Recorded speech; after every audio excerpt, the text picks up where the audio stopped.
Masyado naman yatang madaling natapos ang hunter exam. Oo. Pero masaya ka ba sa pagpasa mo bilang hunter? Siguradong mawawalan ka na ng libangan sa susunod na taon. Hindi problema yun. Nakakita na ako ng bagong libangan na mas masaya kaysa sa hunter exam. Kaya wag mo akong alalahanin.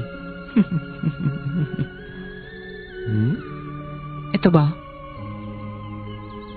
Oo, nabali kanina. Siya ang may gawa niyan? Nakakatuwa siya. Ngayon naiintindihan ko na kung bakit gustong-gusto mo siyang panoorin. Sigurado ka? Sa tingin ko'y magiging malaking problema ang batang yan.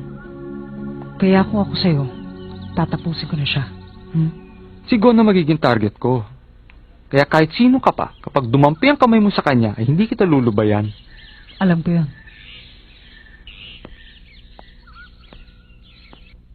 Ang susunod ay ipapaliwanag ko naman sa inyo ang license card. Kapag ginamit ninyo ito, maaari kayong pumasok sa 70% ng mga bansang hindi basta-basta mapapasok ng isang ordinaryong sibilyan. 75% ng mga pampublikong sasakyan sa bawat bansang yon ay pwede kayong sumakay ng walang bayad. Maaari din kayong humiram ng pera sa bangko, kagaya ng malalaking kumpanya. Sa madaling salita, kapag meron kayo dito, ay marami kayong magagawa. Kaya ang masasabi ko lang sa inyo, talagang mahalaga ang license card na pag-aari ninyo. Ngayon, ipapaliwanag ko naman ang lahat ng detalye at kung paano gamitin ang license card na yan. Ang license card ay gawa sa mga makabagong teknolohiya, kaya hindi yan maaaring gayahin ng kahit na sino pa man. Ang kaisa-isang taong nakakaalam kung nasan si Kilua ay ang lalaking yun. Pero siguradong aalis na siya bukas sa lugar na to. Kailangan pilitin ko siyang magsalita ngayon.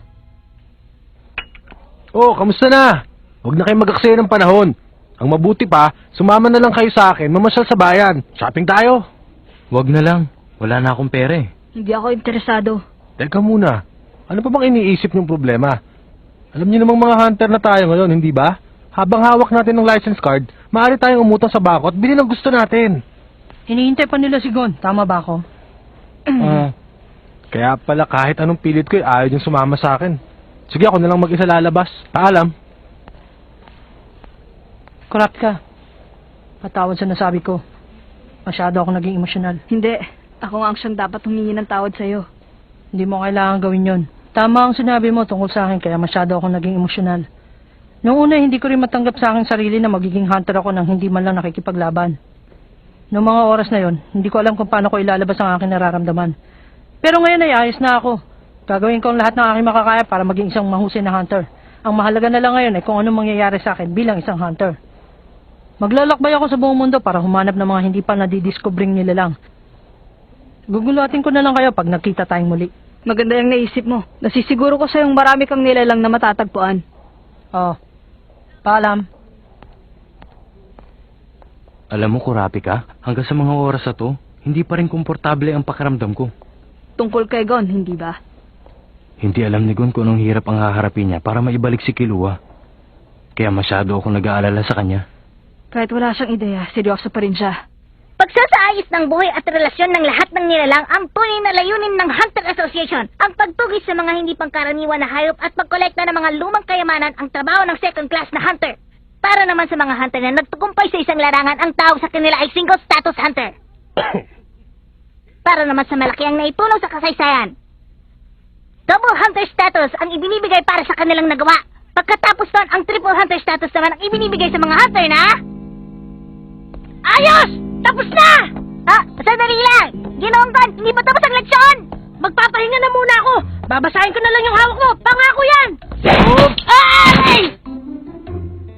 Maaari mo bang sabihin kung ano ang pinaka-importanting bagay para sa mga baguhang hunter na katulad mo? Ha? Kung talagang nakinig ka sa mga sinabi niya, sigurado masasagot mo ang tanong ko. Mukha yatang kailangan pa niyang ulitin ang lahat ng sinabi niya para lamang maintindihan mo. Nagkakamali ka dyan, Chairman! Ang mabuti pa, Ginoong Gon, bumalik ka na lamang sa iyong upuan.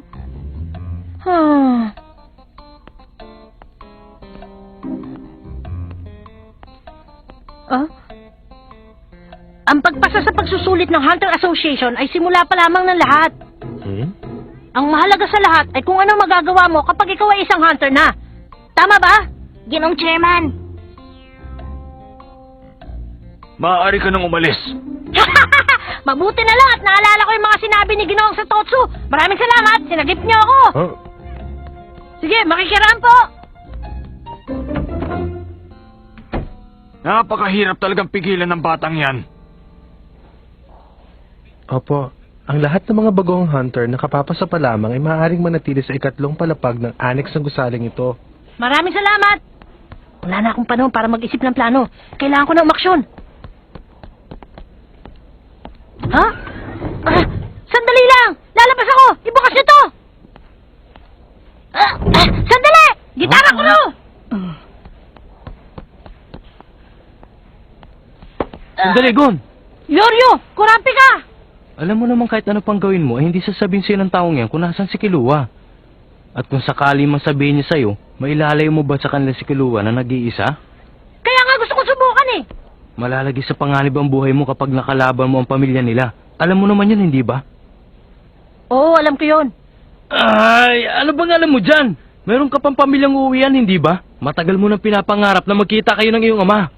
Ano ba talagang pumasok sa kokote mo at sasayangin mo pa ang pagkakataon na makitang muli ang iyong pamilya at hanapin ang iyong ama? Huminahon ka't mag-isip. Kung talagang umalis dito si Kilua dahil sa kanyang kagustuhan, wala tayong pagtatalunan, Yoryo. Pero hindi ganun na nakita ko sa mukha niya. Tama ka. Wala nga si Kilua sa kanyang sarili. Parang hindi bukas sa kanyang looban ang ginawa niya dahil kontrolado siya ng kanyang kuya.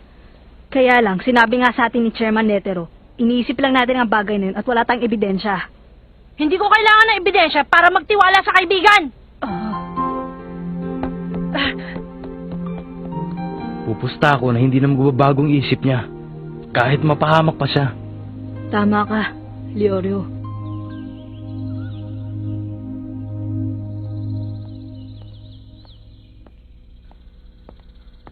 Kanina pa kita hinihintay. Ah? Mukha yatang desperado ko na talagang malaman kung nasan si Kilua. Kung ganun, bakit hindi mo ako piliting sabihin sa'yo? Siguro naman ay patas na tayo dahil pareho na ang ating kalagayan ngayon. Sa palagay mo? Wala akong pakialam sa sinasabi mo! Huh? Ah!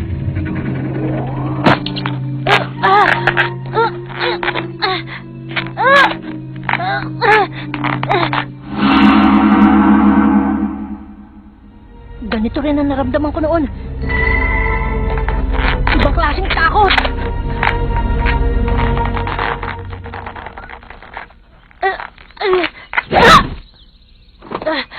Ano bang problema? Hinawakan ko lang kamay mo, natakot ka na. Huli na ang lahat. Napag-aralan niya kagad kung anong gagawin ko. Patawad, Hisoka. Kailangan nang tapusin ang oras sa lalong madaling panahon.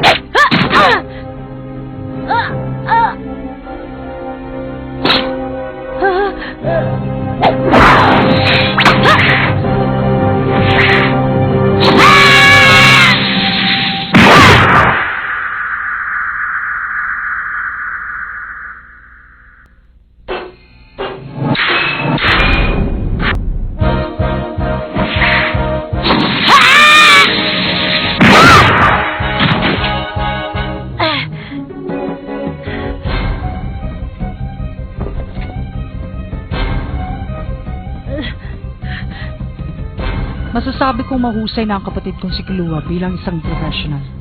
Pero kung kakaya sa pakikipaglaban ng pag-uusapan, nagustuhan ko ang pinakita mo sa akin, bata. Tigilan mo na ako! Nasaan ba si Kilua? Hindi na mahalaga kung nasaan pa si Kilua. Tinanggap na niya ang payo ko sa kanya na hindi niya talaga kailangan ng kaibigan. Bilang katibayan, iniwan niya dito ang 3 malapit sa kanya. Hindi niya kagustuhan yon. Tatanungin ko siya pag nagkita na kami! Wag na. Wala nang panahon para itanong pa sa kanya. Dahil sa susunod na gagawin ko, sigurado hindi ka na makakaligtas.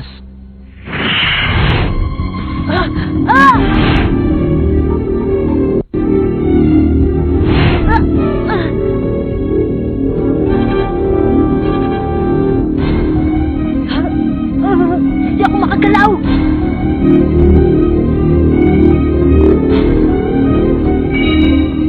Ito ang sasabihin ko kay Kilua. Ang dati niyang kaibigan, wala na sa mundong ito.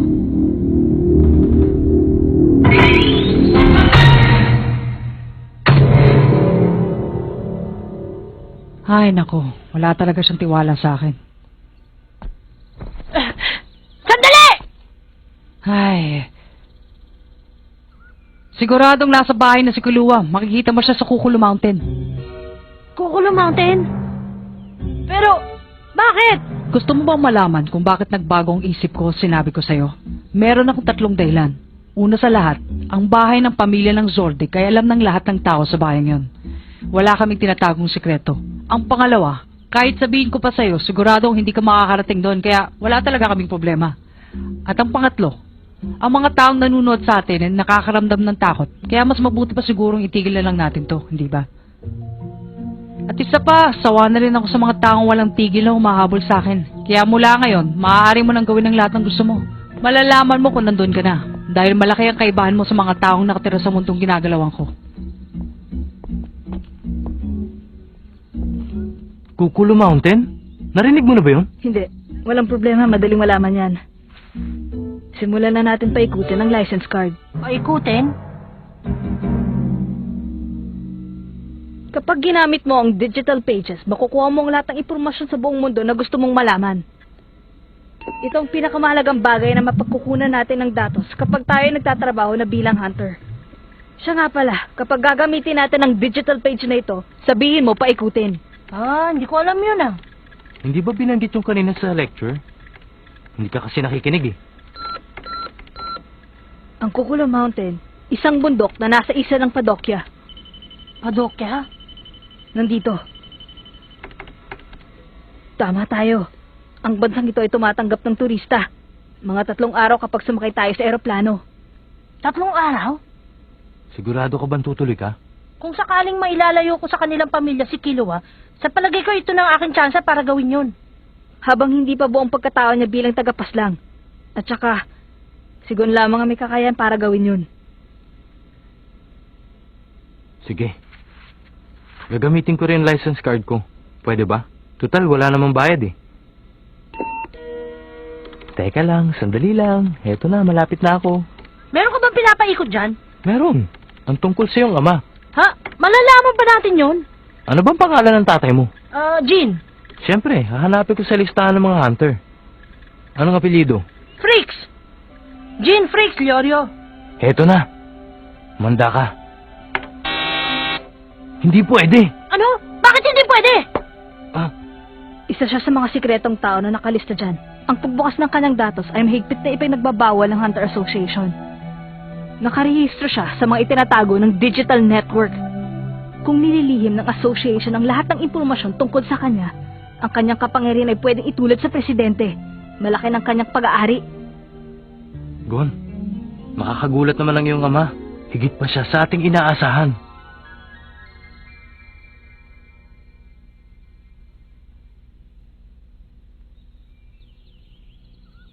Magandang umaga po sa inyong lahat! Ang mga bagong hunter at mga miyembro ng West, inaanyayahan ko po kayo dito sa reception hall. Sandali lang ah. Ginoong Satotsu. Meron ako itatanong. Alam po ba niyo kung ano ito? Ito ay... Nahulog po yan nung nakilala kong tao. Hanggang ngayon po ay gumugulo pa rin sa aking isip kung yan nga ang license card. Pero iba siya sa akin nakuha. Kahanga-hanga. Isa siyang double hunter. Double Hunter? Oo. Sinong taong nakahulog nito? Isang taong nangangalang Kite. Bakit? Ang totoong pangalan ng taong nagmamay-ari nito ay Jean. Ano? Nakikita mo naman ang numero dito, hindi ba? Halos kapareho ng numero mo. Ha? Ang huling 3 numero ay nagsasabi ng takda ng pagsusulit kung kailan ka nakapasa. Siya nga pala ngayong taon ay pang 287 na. Ang nakalagay dito ay 267. Noong taon na yun ay isa lamang ang nakapasa. Ang hunter na yun ay nagngangalang Jean. Maaari mo bang sabihin sa akin ang lahat? Ang lahat tungkol sa taong yon? Aaminin ko na sa'yo, ang taong nakadiskubre sa ruin of Lulucay si Jean, ang may-ari ng card na yan. Hindi lang yun ang kanyang nagawa, marami pang iba. Itinatag niya ang pagpaparami ng lahi ng lobo na may 2 ulo. Nadiskubre niya ang minahan ng ginto sa Congo. Maraming grupo ng magnanakaw ang kanyang nahuli. Ang trabaho niya bilang hunter ay walang limitasyon. Ang kanyang mga nagawa ay maaaring ihambing sa pinakamagaling na triple hunter. Pero yun lang ang alam namin tungkol sa kanya. Lahat na yata ng paraan ay ginawa ko makita lamang siya. Siya ay isang misteryo. Pero, ang double hunter card na ito ay kaning sa aking ama. Gon, magsisimula na. Oh! Maraming salamat, Ginoong Satotsu. Wala yon. Ginonggon? Ha? Wala. Sige! Ibang klase ang kanyang kapangyarihan. Hindi ko mapigilan ang aking sarili na tulungan siya. Ginoong sa Toto, muntik ka na kanina. Oo, buti na lang at tinawag siya Ginoong Glorio. Kahit hawak niya na ngayon ang license card, para lamang siyang nagkaroon ng permit. Ang hunter exam ay nasa aktual na buhay. Muntik na akong madulas kanina. Magandang gabi sa inyong lahat. Ito na ang huling araw ninyo, kaya magpakasaya na kayo. Sige, tama yan. Say cheese! Ayos! Kung ganito lang lagi ang gagawin nila, sana kunin ulit nila ako sa isang taon. Makinig ka nga. Total, isa ka ng gourmet hunter. Pwede ba ayusin mo yung asal mo? Kaya ka naman sa mga tao dito.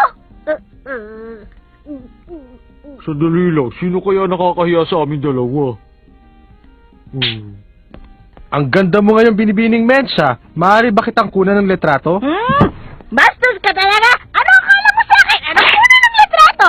Bago ka umalis, tuturuan mo na kita ng leksyon para matuto kang gumana sa mga babae. Sandali lang. Say cheese! Cheese! Cheese! Cheese! Sigurado kayo.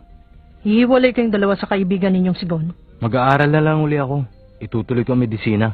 Kapag ginamit ko ang license card, sigurado hindi na ako magbabayad. Ikaw, Kurapika. Ako, siguro maghahanap ako ng trabaho para lalo ko pang mainsayo ang pagiging blacklist hunter ko. Kung gano'n, ito na pala ang huling gabi ng pagsasaluhan ninyong magkakaibigan. Ngayong nakapasa na ako sa hunter exam, kailangan bumalik na agad sa Whale Island para sabihin kay Tia Mito. Kaya lang, patawad. Pero pupuntahan ko muna ang lugar na yon.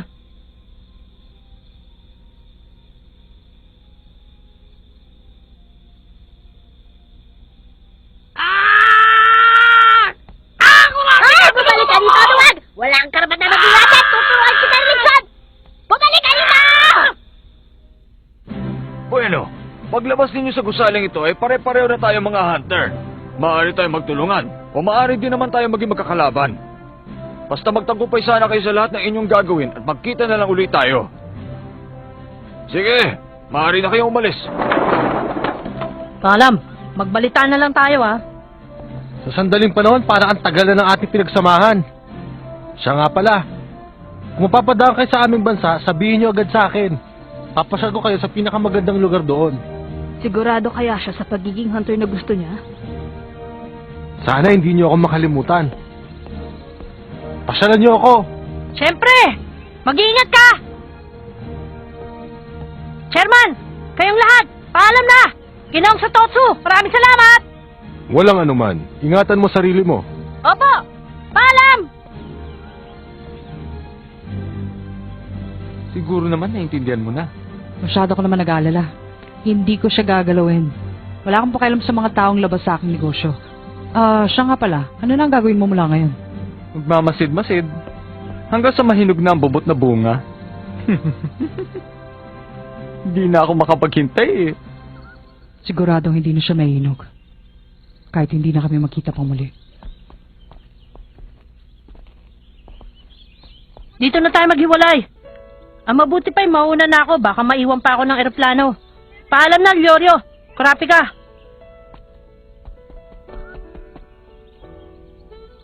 Maraming salamat sa lahat ng nagawa nyo. Masaya ako't nagkakilala tayo.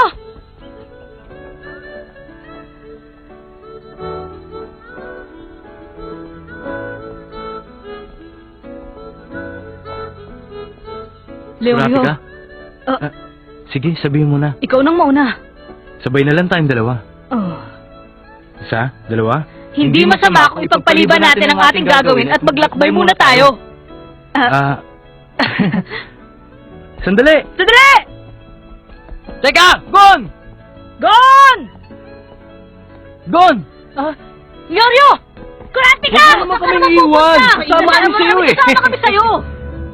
Magkakadugtong talaga ang ating tadhana. Oo, kahit ano pa mangyari, sasamahan kita sa padokya o kahit sa dulo po ng mundo. Tingnan nyo, hindi pa daw ginanap yung huling pagsusulit. Chairman Netero, Ginoong Santotso, paalam!